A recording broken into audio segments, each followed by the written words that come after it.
여러분, 사도 바울도 고민이 있었다는 거 아십니까? 많은 고민들이 있겠죠, 사람이라면. 오늘 본문을 보면 사도 바울도 고민이 있었습니다. 탄식할 만한 고민이 있었던 것 같습니다. 로마서 7장 말씀을 제가 한번 읽어드리겠습니다. 그러므로 내가 한 법을 깨달았노니 곧 선을 행하기 원하는 나에게 악이 함께 있는 것이로다. 내 속마음으로는 하나님의 법을 즐거워하되 내 속사람으로는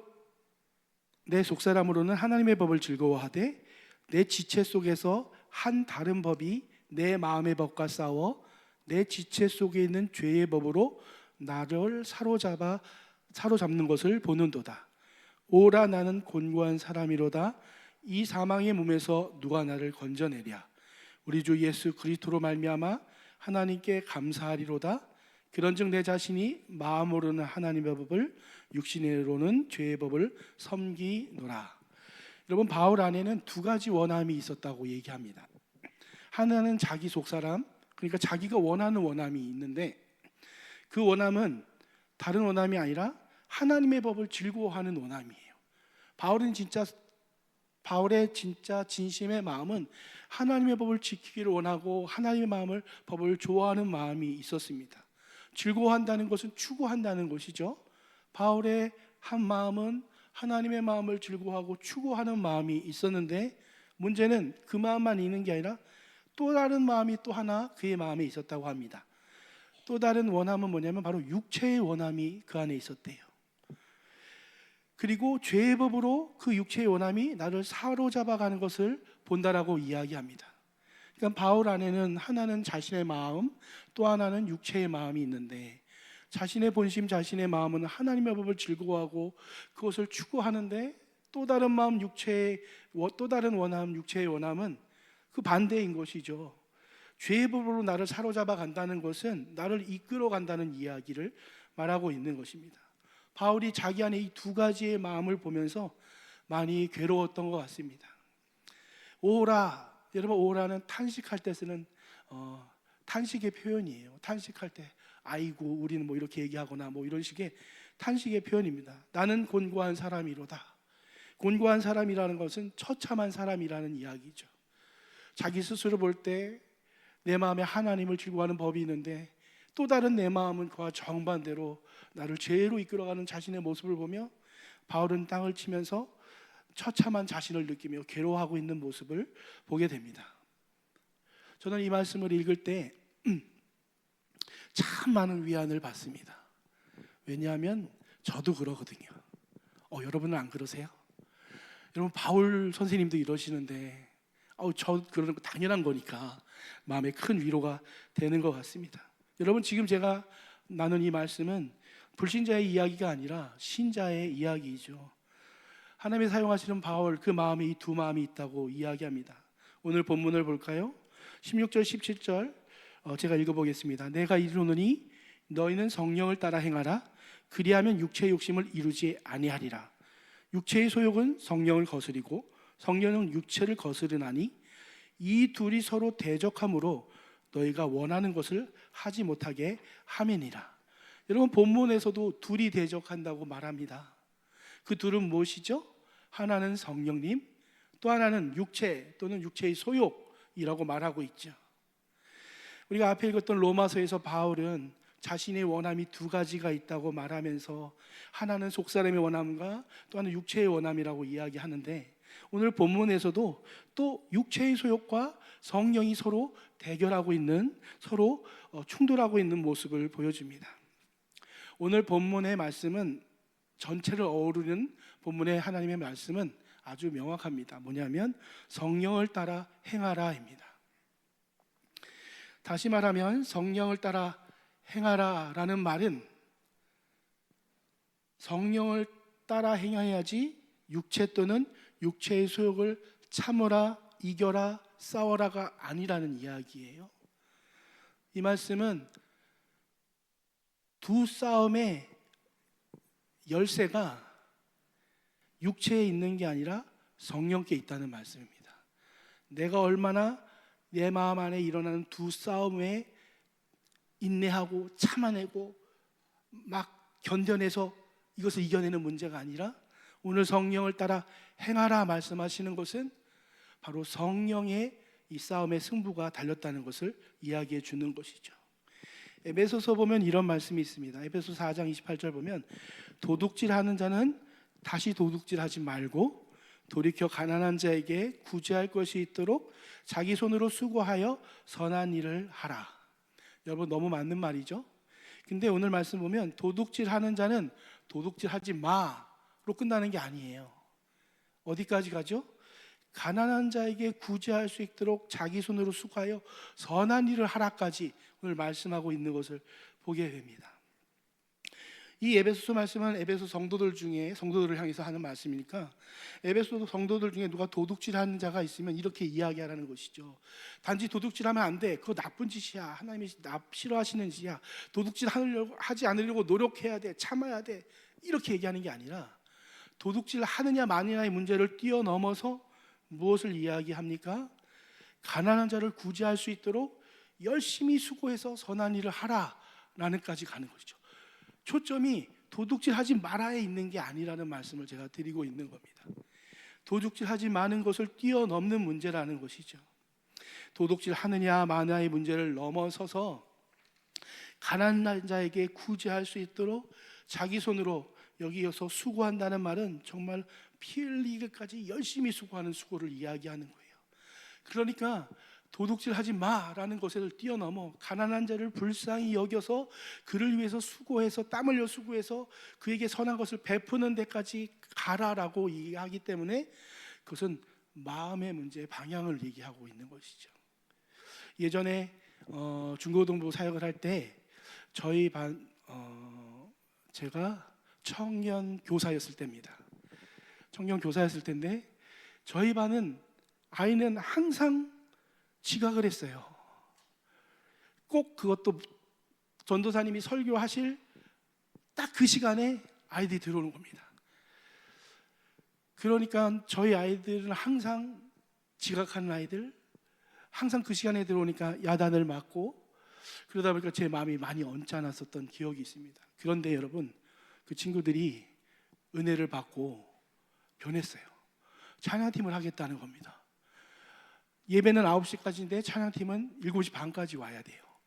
은혜 받고 변하니까 여러분 이제 지각하는 게 문제가 되나요? 안 되나요?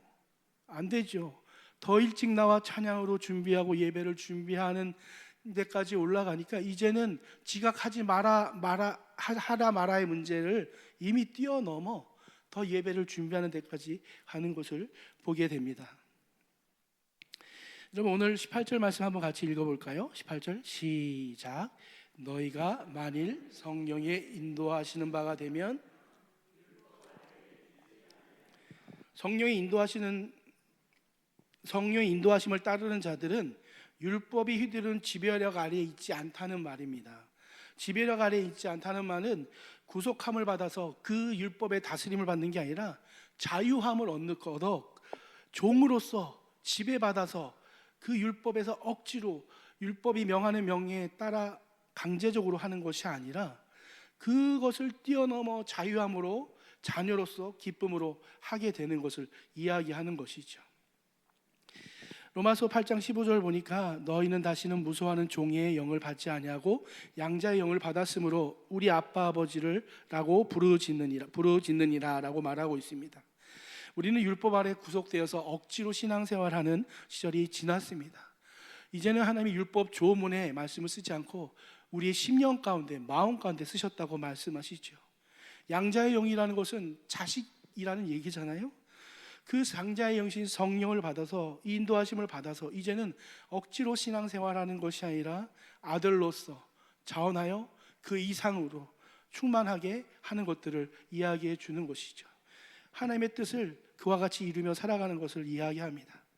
그러면서 성령의 인도하심을 받은 삶은과 반대되는 육체를 따라 사는 삶 가운데 나타나는 일들은 육체를 살면서 사는 일들을 19절부터 쭉 이야기해 줍니다. 19절 보니까 육체의 일은 분명하니 음행과 더러운 것과 호색과 우상숭배와 주술과 원수 맺는 것과 분쟁과 시기와 분냄과 단짓는 것과 분열함과 이단과 투기와 술 취함과 방탕함과 또 그와 같은 것들이라. 전에 너희에게 경계한 것 같이 경계하노니 이와 같은 일을 하는 자들은 하나님의 나라를 유업으로 받지 못할 것이니라. 여러분, 오늘 이 말씀은 정말 우리에게 정신 번쩍 들게 하시는 말씀이죠. 육체의 일들을 행하는 삶의 결과가 뭐예요? 하나님의 나라를 유업으로 받지 못한다고 말합니다. 여러분, 이 모든 일들은 어떤 일들이죠? 하나님이 싫어하시는 일들이잖아요. 하나님이 명백히 싫어하는 일들입니다. 물론 우리가 예수 그리스도를 영접하고 주님을 모셨지만 아까 바울과 같이 우리 안에 육체의 그 원함이 우리를 끌고 이렇게 갈 수 있습니다. 그러나 그럼에도 불구하고 우리 안에 그리스도 영이 임한 사람들은 그것을 괜찮다고 생각하지 않습니다. 그러면 안 된다고 생각하지요. 오늘도 그와 같은 내 모습을 하나님 앞에서 통회하고 자복하고 돌이켜야 된다는 믿음이 있는 자인 줄을 믿습니다. 예전에 한 청년의 이야기예요. 이 청년은 하루 종일 일하고 하루의 낙이 무엇이었냐면 저녁 늦게 집에 들어올 때 맥주 2캔을 딱 사가지고 와서 TV를 딱 켜고 샤워하고 나와서 TV를 딱 켜고 그 2캔을 착 꼴깍꼴깍 마시는 게 하루의 낙이었다고 합니다. 역시 여러분들은 아무도 공감하지 못하시네요. 해보신 적이 없으니까. 여러분, 그게 낙이었대요. 전 이해가 됩니다. 먹어보지 않았지만 얼마나 좀 그렇겠어요. 그런데 이 친구가 은혜를 받아서 새벽 기도를 계속 나가기 시작하게 된 겁니다. 근데 새벽 기도를 나가다 보니까 이 자기의 한 주의 삶 가운데 유일한 낙인 이 꼴깍꼴깍 하는 이거를 먹으면 새벽에 못 일어나는 거예요. 그래서 이거를 끊었다고 이야기를 하더라고요. 너 술 마시면 돼, 안 돼? 예수 믿는 사이에 술 마시면 돼? 성경이라도 한 줄 더 봐. 이런 싸움의 문제가 아니죠. 뭐 어떤 문제죠? 내가 하나님 앞에 기도하고 주님을 만나는 그 새벽의 시간이 너무너무 좋은 거예요. 그러니까 이것들을 하냐 마냐의 문제는 이미 뛰어넘어서 성령이 그의 마음을 인도하시는 겁니다. 하나님이 기뻐하시는 것, 하나님이 원하시는 것. 그러니까 이거는 어려운 일이 아니에요. 더 좋은 것을 선택하는 편이기 때문에 그것을 치우고 하나님 앞에 새벽에 기도하러 가는 것이죠. 성령을 따라 산다는 것은 이런 것입니다. 억지로 하는 일들이 아니라는 것이죠. 예수를 영접하고 성령을 모시고 사는 저와 여러분에게도 여전히 두 마음이 있습니다. 바울과 같이 저에게도 두 마음이 있죠. 한 마음은 하나님을 원하는, 예수를 믿는다고 하여도 그 마음에 하나님에 대한 원함이 없고 오히려 그냥 세상의 육체적인 원함만 가득하다면 그는 반드시 하나님 앞에서 내가 구원받은 믿음인가 생각해 봐야 됩니다. 왜냐하면 성령이 그 안에 계신 자는 성령이 그렇게 내버려 두지 않고 그에게 자꾸 말씀하시기 때문이죠. 하나님의 편으로 그것이 더 좋은 편이 있다는 것을 가르쳐 주시기 때문이죠. 다시 본문으로 들어가 이와 같이 육체의 일들과 그 결말을 경고함과 함께 성령에 따라 행할 것을, 이 경고는 결국 이 경고 이런 것들을 주목하라고 얘기하는 게 아니에요. 음행, 더러운 거, 호색 이거 주목하라고 얘기하는 게 아니라 이거는 경고고 성령을 따라 행할 것을 강조하기 위해서 이야기해 주는 겁니다. 그러니까 우리의 초점은 어디죠? 성령을 따라 행할 것에 집중해야 되는 것이죠. 그러면서 성령을 따라 행할 때 나타나는 아름다운 열매들을 보여줍니다. 성령의 열매라고 얘기하죠. 사랑과 희락과 화평과 오래 참음과 자비와 양성과 충성과 온유와 절제니 이 같은 것을 금지할 법이 없느니라. 누구의 열매라고요? 성령의 열매. 내 열매요? 아니죠. 왜 성령의 열매입니까? 내가 노력해서 맺는 게 아니라 성령께서 나를 통해서 맺으시기 때문에 성령의 열매라고 말하는 것이죠. 여러분, 두 가지의 다른 점이 있습니다. 음행과 더러움과 호색과 이런 것들과 사랑과 희락과 화평과 어떤 차이점이 있을까요? 성령의 열매는 관계의 열매입니다. 사랑, 희락, 화평, 오래 참음, 자비, 양성, 충성, 온유와 절제 모두 하나님과의 관계, 사람과의 관계를 통해 나타나는 열매들인 것이죠. 성령을 맺을 때 성령이 우리 안에 충만해져서 우리가 성령의 편에 속할 때 성령이 충만한 곳, 성령의 다스림이 가득할 때 우리 안에 나타나는 것은 그 하나님과의 관계가 충만해지고 그로 말미암아 사랑과 희락과 화평과 오래 참음과 자비와 양선들이 나타나며 또 사랑과의 관계 속에서도 성령으로 말미암아 나타난 이와 같은 것들이 나타나게 된다고 이야기하는 것이죠. 그러면서 마지막 24절, 25절, 26절을 보니까 그리스도 예수의 사람들은 육체와 함께 그 정욕과 탐심을 십자가에 못 박았다라고 말하며 만일 우리가 성령으로 살면 또한 성령으로 행할지니 라고 말하면서 헛된 것을 구하여 서로 노엽게 하거나 서로 투기하지 말라라고 말씀합니다. 성령으로 살면 또한 성령으로 행할지니라고 말하고 마지막에 헛된 영광을 구하여 서로 노엽게 하지 말라는 이야기는 성령으로 산다는 것, 성령으로 행한다는 것은 곧 자기 영광을 위해 사는 것이 아님을 이야기하고 또 서로 노엽게 하지 말라는 것은 교회의 공동체를 이야기하면서 성령으로 산다는 것은 곧 무엇이냐? 공동체 안에서 성령의 열매 안에 서로 사랑하는 것들을 우리에게 이야기해 주는 것이죠. 우리 찬양팀 이렇게 악기가 많이 있습니다. 드럼도 있죠. 우리 교회 드럼은 전자 드럼이죠. 그냥 치면 소리 안 납니다. 어떻게 날까요? 앰프를 통해 스피커를 연결해야지 치는 소리가 나죠. 기타를 연결해서 치면 기타 소리가 나고 마이크를 연결하면 우리 아름다운 싱어의 목소리가 나오지요. 인풋, 무엇이 입력되느냐에 따라서 나오는 출력이 달라지죠. 기타가 입력되면 기타 소리가 나오는 거고 마이크가 입력되면 마이크 소리가 나오는 것처럼 우리가 어디에 지금 인풋되어 있느냐, 어디에 지금 입력되어 있느냐에 따라서 우리 입에서, 우리 삶에서 나오는 것들이 달라진다는 것이죠. 여러분, 언제부터 내 입에서 막 욕이 많이 나옵니까? 부정적인 말들이 막 많이 나오기 시작했나요? 비판과 비난의 말들이 많이 나옵니까? 어딘가 그게 지금 연결되어 있는 부분들이 있을 거예요. 저는 욕을 잘하게 생겼나요? 못하게 생겼나요? 네. 중학교 2학년 때 저는 욕을 만들어서 하는 사람이었습니다. 제 동생에게 가르쳐 줄 정도로 욕을 되게 잘했어요. 왜 그랬을까요? 중학교 때 저희 학교가 나쁜 학교는 아닌데 그렇게 애들이 욕을 하는 학교였어요. 중학교 때 욕을 다 배웠습니다. 제가 가장 무서웠던 욕은 전라도에서 올라온 친구인데 눈물을 뽑아 빨아버린대나 뭐 그런 얘기를 하는데 알아듣지 못하는데 뭔가 무서운 얘기를 막 하는, 제가 중학교 때 하도 욕하는 아이들 사역이 있으니까 제가 막 욕이 이렇게 나와요. 비판하는 사람들 속에 있어 보십시오. 비판의 이야기가 나옵니다. 세상을 바라보는 눈이 달라지죠. 비판적으로 바라보게 됩니다. 사랑하는 사람이 많아서 연애하는 사람들을 보십시오. 무엇이 나올까요? 사랑, 배려, 다른 사람에게도. 왜? 사랑이 지금 입력되고 있으니까 그런 것이죠.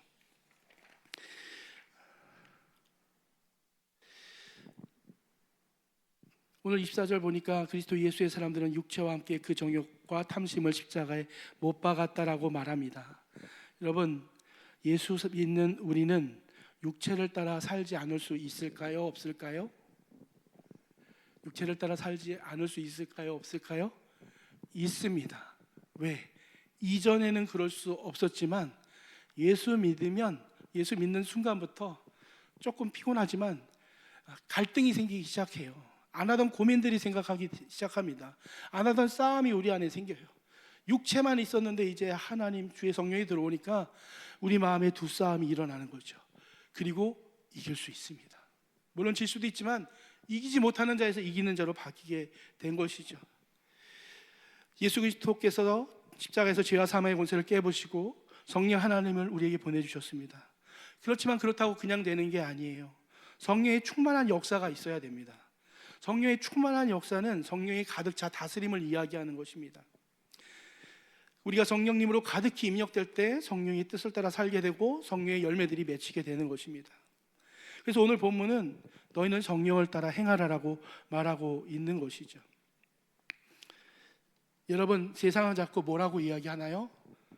너희 속을 들여보라고 얘기해요. 내 마음이 원하는 것을 자꾸 보라고 얘기해요. 네가 진짜 원하는 것이 무엇인지 자꾸 들여다보라고 얘기합니다. 상담을 받으러 가도 그렇고 TV를 틀어도 그렇고 세상은 너 자신, 네가 진짜 원하는 걸 봐라고 얘기합니다. 그렇게 보고 또 보면 뭐가 나올까요, 여러분? 인간은 악합니다. 육체적 소욕이 나와요. 보고 또 보면 거긴 사랑이나 배려가 나오는 게 아니라 나의 이기심과 인간 안에 있는 우리의 악함들이 드러나게 되죠. 그래서 성경은 나를 보라고 얘기하지 않습니다. 하나님을 보라고 이야기합니다. 예수 그리스도를 보라고 얘기합니다. 성령님을 보라고 얘기합니다. 우리는 우리 안에 있는 성령님을 보아야 합니다. 우리의 삶은 그분과 연결되어 있어야 하는 것이죠. 감사하게도 이미 주님이 성령께서 우리 안에 계신 줄을 믿습니다. 그렇지만 이제 충만의 문제가 남아 있어요. 입력되어 있어도 충만하지 않으면 출력이 충분하지 않은 거예요. 출력이 충분하자면 작은 소리가 나올 수밖에 없죠. 이 세상에 얼마나 거짓된 소리가 가득합니까? 그런데 내 안에 성령의 역사하심이 작아서 작은 출력이 나온다면 우리는 주의 은혜의 소리를 듣지 못할 겁니다. 입력이 충만해야 돼요. 그러면 어떻게 해야지 성령 충만할 수 있을까요? 많은 분들은 성령이 충만하면 어떤 특별한 체험이나 경험들을 생각하지만 물론 그럴 수 있습니다. 뜨거운 감정, 찬양할 때 터져나오는 어떤 감정과 기도회 때 나오는 어떤 큰 감격, 은혜, 이런 것들도 분명히 하나님이 주신 은혜입니다. 그렇지만 성경은 성령의 충만함을 더 본질적으로 이야기합니다. 에베소서 말씀 보면은 이런 말씀이 있어요. 술 취하지 말라. 이는 방탕한 것이니 오직 성령의 충만함을 받으라. 시와 찬송과 신령한 노래들로 서로 화답하며 너희 마음으로 주께 노래하며 찬양하며, 이런 말씀이 있습니다. 근데 여러분, 이 말씀이 바울이 에베소서 썼지만 골로새서에서 평행본문으로 같은 형식을 띠고 나옵니다. 에베소서는 오직 성령의 충만을 받으라, 시와 찬송과 신령한 노래들로 이렇게 나가는데, 골로새서는 이렇게 얘기해요. 그리스도의 말씀이 너희 속에 풍성히 거하여 모든 지혜로 피차 가르치를 권하고 시와 신령한 노래로 부르며 감사한 마음으로 하나님을 찬양하고. 여러분, 이 두 개는 서로 평행을 이루는 구절입니다. 그러기에 성령의 충만함을 받으라라고 말하면서 나오는 말씀과 또 그리스도의 말씀으로 풍성하라라고 거하라고 말하는 말씀이 서로 같이 이렇게 동일하게 평행을 이루며 나오죠. 그러니까 많은 개혁신학자 주석가들은 이 성령의 충만함과 말씀의, 곧 그리스도의 말씀의 충만함, 그리스도의 말씀의 풍성함을 분리할 수 없고 같이 연결되어 있다라고 말합니다. 곧 무슨 말씀을 드리려고 하냐면, 성령의 충만함, 그것은 어떤 감정적 동요가 아니라 말씀의 충만함이라는 사실들을 성경이 우리에게 가르쳐 주고 있다는 것이죠. 성령 충만함 어떻게 이루어질까요? 말씀 앞에 머물러야 합니다. 우리가 말씀 앞에 들어가야 되죠. 얼마나 많은 정보와 얼마나 많은 이야기와 주장들이 하루에도 우리 마음 가운데 도전해 옵니까? 또 어떤 것들은 우리에게 신념처럼 자리 잡기도 합니다. 그런 것에 우리가 지금 입력하고 살아간다면 그것이 내 인생을 주관하는 것처럼 우리는 살아가겠죠. 하지만 우리는 말씀에 머물러야 됩니다. 말씀에 입력해야 되는 것이죠. 성령이 기록된 하나님의 말씀을 통해 역사하는 것입니다. 말씀을 떠난 성령 충만한 역사 없습니다. 말씀을 순종하지 않는 가운데 나타나는 성령 충만은 성령 충만이 아닙니다. 그런 하나님 앞에 모순은 일어날 수 없죠. 그러기에 매일 성경 읽고 묵상하고 말씀 듣고 기도하는 말씀 듣는 이와 같은 일들은 우리가 늘 성령의 충만한 다스림을 받기 위해서 가까이 해야 될 말씀 충만의 일들인 줄 믿습니다. 두 번째는 기도해야 합니다. 누가복음 11장 13절은 이렇게 얘기해요. 하물며 너희 천부께서 구원한 자에게 성령을 주시지 않겠느냐. 여러분, 이 성령은 믿는 자의 이 말씀은 지금 성령 충만함이 노력의 결과가 아니라 은혜라는 사실들을 우리에게 이야기하고 있습니다. 내가 밤을 새워 열심히 기도한다고 우리에게 성령 충만을 주는 건 아닙니다. 그것은 무엇일까요? 하나님 앞에 은혜를 구하는 우리의 믿음의 자세이죠. 그것을 보고 하나님이 불쌍히 여겨주시는 것이죠. 성령 충만은 우리가 아무리 노력한다고, 여러분 학원 가서 배우면 돼요. 모르는 것은 어려운 것들은 학원 가서 배우거나 몸으로 익히면 됩니다. 그런데 성령 충만함은 어디서 우리가 얻을 수 있습니까? 여러분, 신앙생활하다가 성령 충만함이 떨어지고 은혜가 떨어지고 참 성도인 자는 이 성령의 메마름을 경험한 사람은 그것이 얼마나 고통스러운 줄 아실 겁니다. 그런데 그걸 얻을 길이 없어요. 오직 하나님의 은혜로 주시는 길밖에 없는 것이죠. 그러기에 하나님 앞에 기도하는 것입니다. 그럴 때 하나님께서 주신다고 또 약속하셨죠. 그래서 날마다 우리는 구해야 하죠. 오늘도 저를 다스려 주십시오. 제 생각을 다스려 주십시오. 저의 말과 행동을 다스려 주십시오. 제 안에 예수만 보이게 해 주십시오. 날마다 성령께서 우리를 채우시키며 간구하며 기도해야 될 줄 믿습니다. 마지막 세 번째는 순종해야 됩니다. 성령 충만은 단순히 많이 아는 것을 이야기하는 것이 아닙니다. 그것은 순종하는 것입니다. 용서하라고 하시면 용서하는 거고, 사랑하라고 하시면 사랑하는 것이고, 섬기라 하시면 섬기는 것입니다. 일제 치하 때 안타깝게도 저희 총회는 신사참배를 하기로 했습니다. 그때 한편에서는 주기철 목사님과 같이 거부하며 고통받는 믿음을 지킨 분들이 계셨어요. 신사참배를 하고 와서 돌아와서 예배드리고 찬양하는 교회들이 있었을 겁니다. 찬양하며 막 뜨거워지고 뭐 이런 사람들도 있었겠죠. 근데 여러분, 정말로 하나님이 계신 곳은 어딜까요? 정말로 성령의 다스림이 나타나는 곳은 어딜까요? 하나님 말씀에 순종하여서 모판을 거는 괴로움이 있다 할지라도 그 위를 믿음으로 순종으로 걸어가는 그곳에 성령의 다스림이 있는 것이 아닐까요? 그것이 성령 충만인 줄을 믿습니다. 순종하는 것에 성령 충만이 있는 줄을 믿습니다. 사랑하는 성도 여러분, 성령 충만은 내가 성령님을 더 많이 가지는 것이 아니고, 문제는 성령님이 나를 얼마나 다스리고 계시느냐의 문제입니다. 내 생각보다 성령의 생각이 앞서는 것이고, 내 욕심보다 성령의 생각과 뜻이 더 앞서는 것이고, 내 계획보다 하나님의 뜻이 더 앞서는 것. 성령 충만은 성령이 내 삶의 주인으로서 역사하시는 것이 성령 충만입니다. 또 갈라디아서의 명령은 여전히 우리를 향해서 말씀합니다. 너희는 성령을 따라 행하라. 육체와 싸우지 말고, 육체만 보고 있지 말고, 죄를 이기려 하지 말고, 죄만 바라보지 말고, 나 자신을 바라보면 낙심뿐입니다. 늘 쓰러지는 나 자신을 보면 내가 그렇지 이런 생각이 들지만, 십자가의 주님을 바라보고, 말씀 속에 그리스도를 바라보고, 기도 가운데 그리스도를 바라보고, 예법 가운데 그리스도를 바라볼 때 성령께서 언제나 우리 안에서 그리스도께로, 그분의 말씀으로 인도하실 줄을 믿습니다. 성령 충만한 사람의, 그럴 때 우리 안에 성령의 열매들이 맺히게 되고 성령 충만한 사람의 모습이 나타나고, 그것이 하나님을 찾는 성도들의 모습이 될 줄을 믿습니다. 사랑하는 성도 여러분, 올해는 더욱 성령께 나 자신을 내어드리고 항복해드리고 그분께 깊이 들어가 그분의 뜻과 그분을 통한 하나님의 일들이 우리를 통해 나타나기를 간절히 소망합니다. 기도하겠습니다.